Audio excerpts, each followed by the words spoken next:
आज हम लोग एक बार फिर से मैक्विटी द मिस्ट्री कैट को पढ़ने वाले हैं।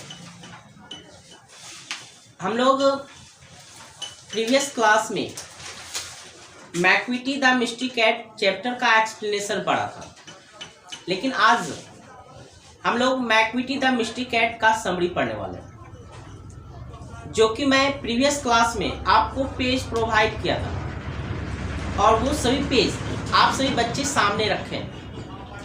अगर जरूरत पड़े कलम और एक कॉपी भी पास रखिए, क्योंकि यहाँ से जो भी आपको डाउट वर्ड आए आप उसे नोट कर लें। तो बच्चों आप सामने रखिए सारे मटेरियल को और आप देखिए मैं कौन से स्टेप को बोल रहा हूँ और उसका क्या मीनिंग आ रहा है। फर्स्ट ऑफ ऑल मैं बताना चाहूँ इस चैप्टर का समरी को कैसे लिखा जाता है। आपके मन में ये प्रश्न चल रहा होगा, तो मैं आपको बता दूं कि समरी को लिखने के लिए आपके पास 3 स्टेप की जरूरत पड़ता है, जो कि आपको बोर्ड पर मैं दिखा रहा हूं। ये बोर्ड पर आपने देख पा रहे होंगे कि ये 3 स्टेप लिखा हुआ है और ये 3 स्टेप में से पहला पॉइंट है इंट्रोडक्शन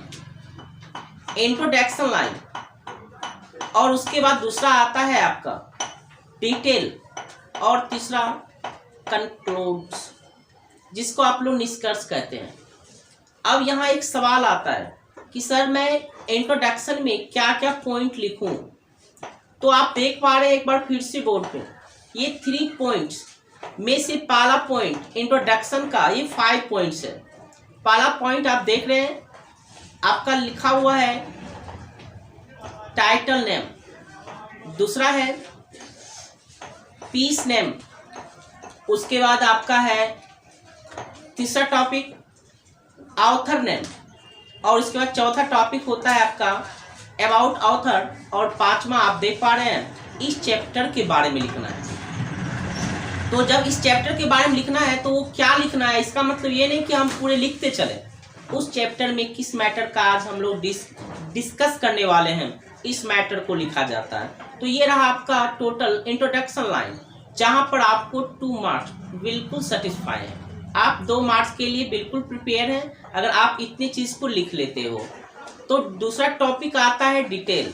डिटेल क्या होता है ये चीज़ आपको पहले से ऑलरेडी मालूम होगा। इस चैप्टर में आपने क्या क्या पढ़ा, मतलब इस लेसन में, ये जो लेसन है इस लेसन में आप क्या क्या पढ़े उसको दिखाना है।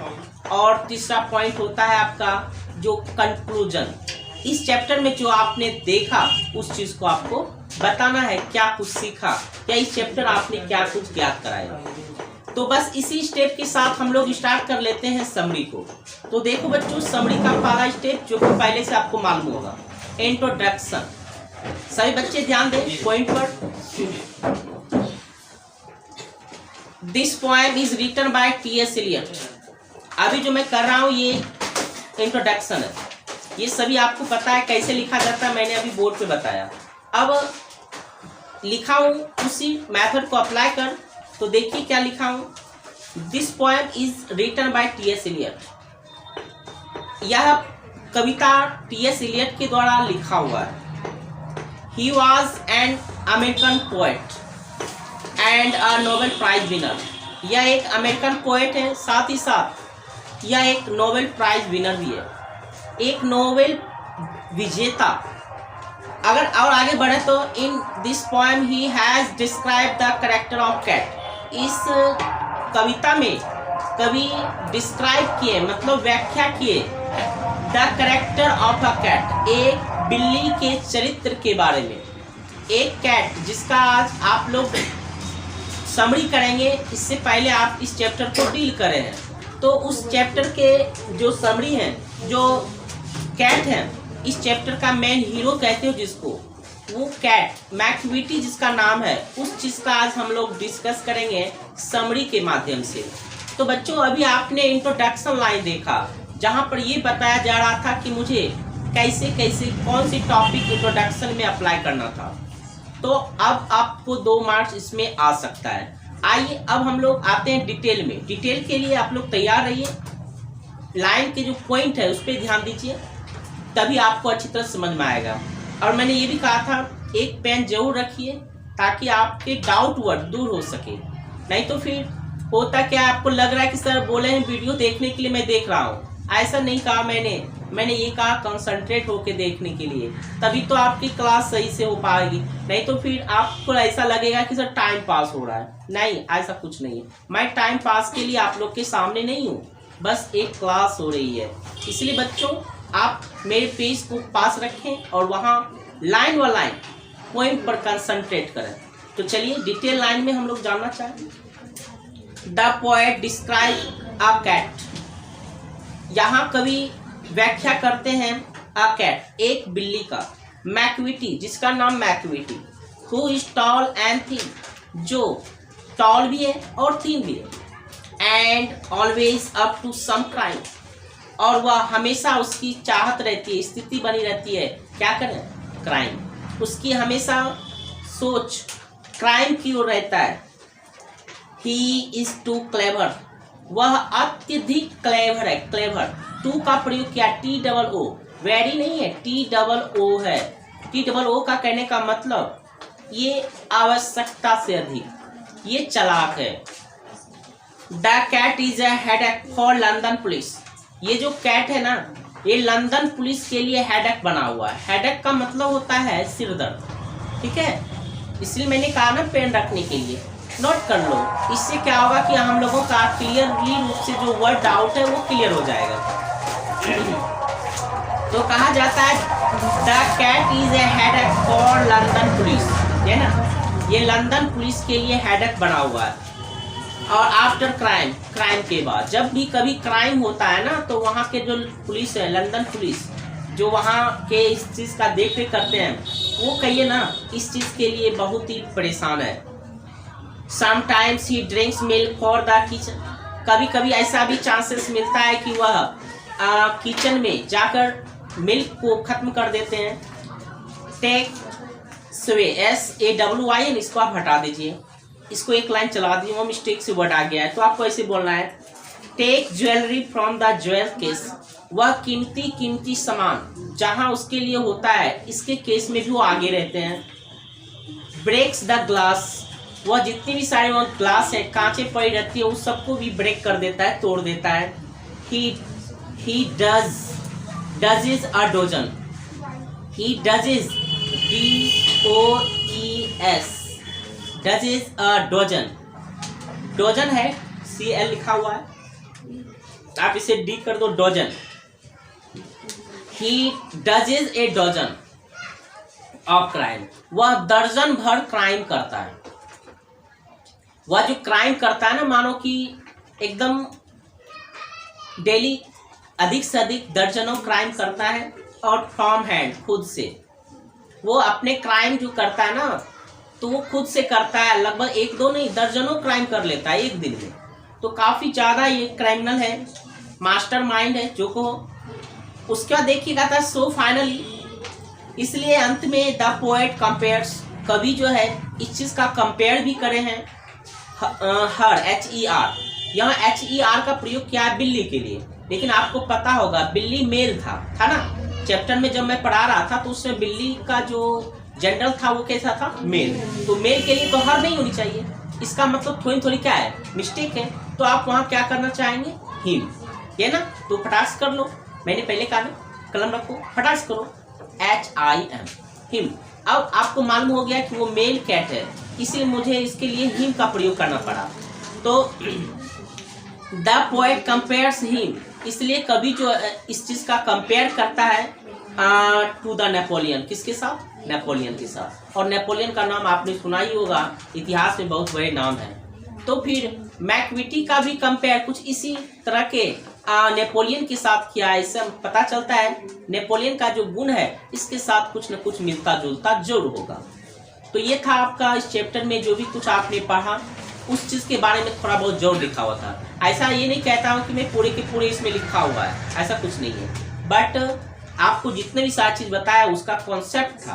क्योंकि समरी कर रहे हैं आप, इसलिए ज़्यादा डील करने की जरूरत नहीं है।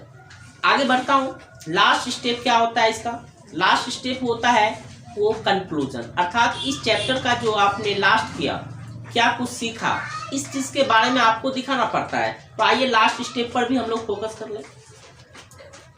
It is really a fantastic poem. यह वास्तविक में एक शानदार कविता है by T S. Eliot. T S. Eliot का, टी.एस. इलियट का स्पेलिंग सही से आप लोग कर लेंगे क्योंकि इतना तो आपको आता ही है। तो poem by T S. Eliot. T S. Eliot का बहुत ही फैंटेस्टिक वास्तविक यह है कविता है। Where he has wonderful draw, जो जहां उन्होंने एक आश्चर्य भरी चीजों को ड्रॉ किया है, दिखाया है। वो क्या है? The character sketch of a monster cat. एक कैरेक्टर, एक चरित्र को चिन्हित कर, स्केच कर, चिन्हित कर of a monster cat. Cat को उन्होंने मॉन्स्टर कहा, एक राक्षसी मय बिल्ली कहा, दानवतापूर्ण व्यवहार करने वाला बिल्ली कहा। क्योंकि इसको ऐसा इसलिए कहा क्योंकि जब ये सामने से आपको दिखेंगे ना तो एकदम पॉलिट दिखेंगे, रिस्पेक्टेबल दिखेंगे, लेकिन इसके अंदर काफी क्राइम भरा हुआ है। तो साफ पता चलता है बच्चों कि ये जो आप देख पा रहे हो ये मॉन्स्टर कैट जो वास्तविक रूपों का एक कैरेक्टर को चिन्हित किया है उसके बिल्ली का, तो उस चीज को यहाँ पे कवि ने अभी आपको दिखाया।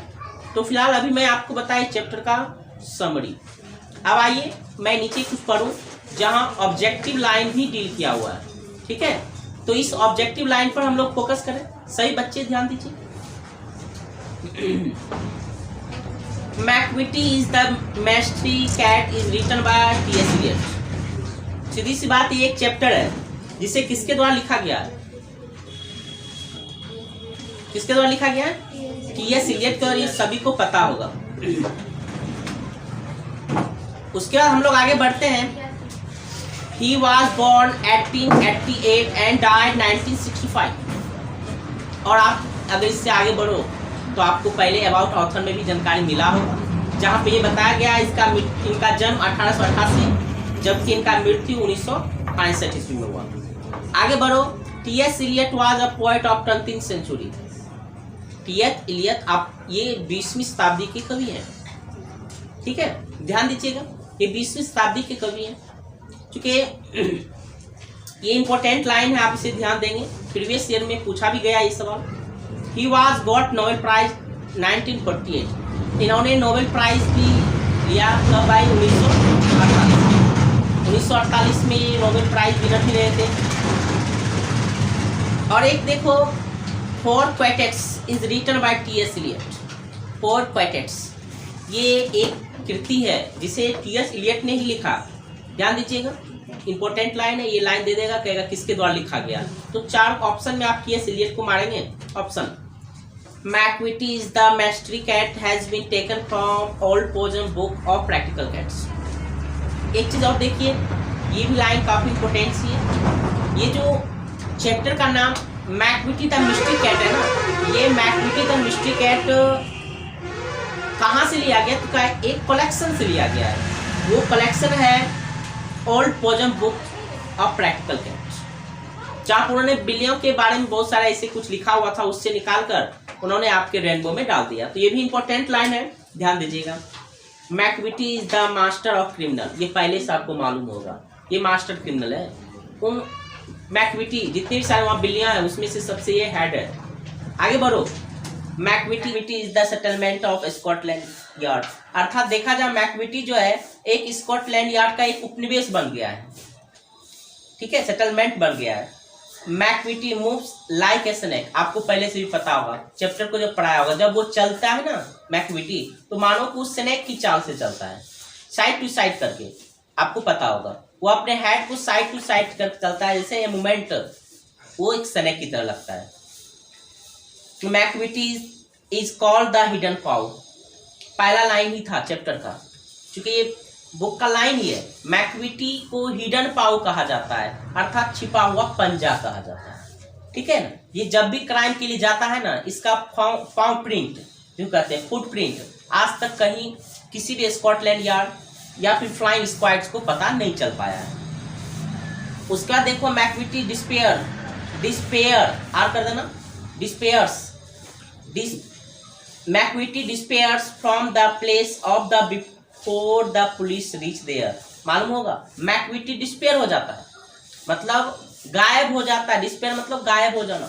गायब हो जाता है फ्रॉम द प्लेस से, उस प्लेस से, of the before the police reach there, जहां पर पुलिस आने वाला होता है। अर्थात पुलिस के आने से पहले वह उस प्लेस को क्या कर देता है, मतलब डिपार्ट कर जाता है मैक्विटी, वहां से वो डिस्पियर, गायब हो जाता है।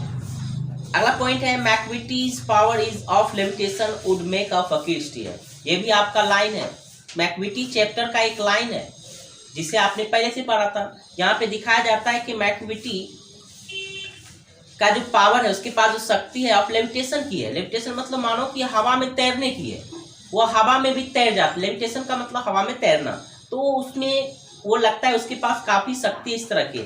और वुड मेक अ फकीर स्टेयर, मानो सबको कैसा नजर आता है, एक फकीर, एक जासूसी की तरह नजर आता है।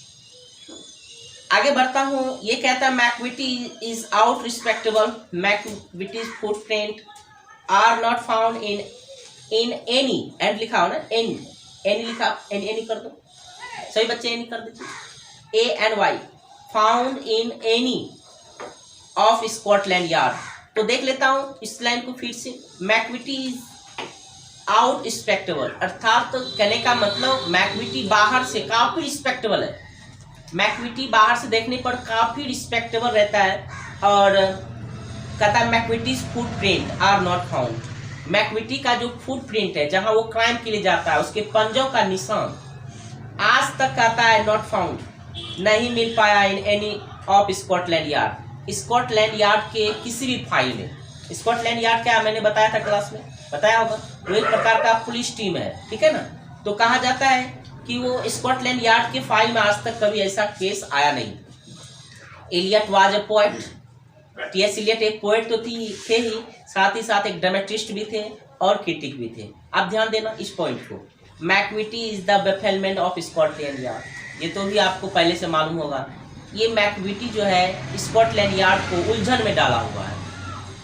देखो मैं जो अभी बता रहा हूँ ना, तो सर आपको तभी समझ में आएगा जब आपने हमारा उस क्लास को किया होगा, जब हम क्लास में उस चैप्टर का एक्सप्लेनेशन कर रहा होगा,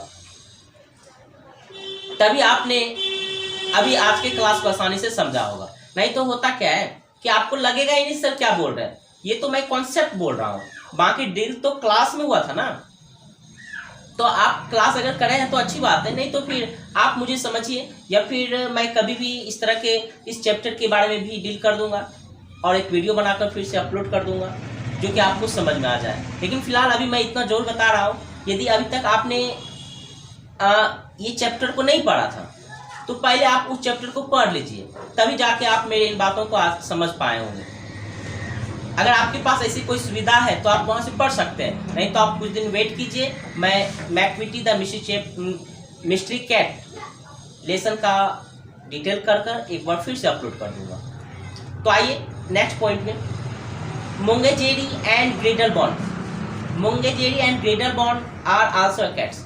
आप इस चैप्टर में पढ़ा होगा, लास्ट में लाइन में यही है कि ये जो मोंगेजेरी और ग्रेडलबॉर्न, ये दोनों के दोनों कैट का ही प्रजाति है, जो मैक्विटी की तरह ही है, लेकिन मैक्विटी का तरह वो क्राइम नहीं करता है। मैक्विटी उसमें से हेड है, क्राइम ऑफ मास्टर जो भी को, मास्टर माइंड जो भी को, वो है मैक्विटी, लेकिन उसके नीचे सब है, उसका ये सब एजेंट है। जितनी सारे लोग हैं, यानी बिल्ली के जो प्रजाति हैं, वो सब के सब इसके एजेंट है, बट मेन क्राइमिनल कौन है, वो मैक्विटी। तो यही है हमारा ये ऑब्जेक्टिव। मुझे लगता है यहाँ से तो आपको ऑब्जेक्टिव क्वेश्चन डील हो जाना चाहिए।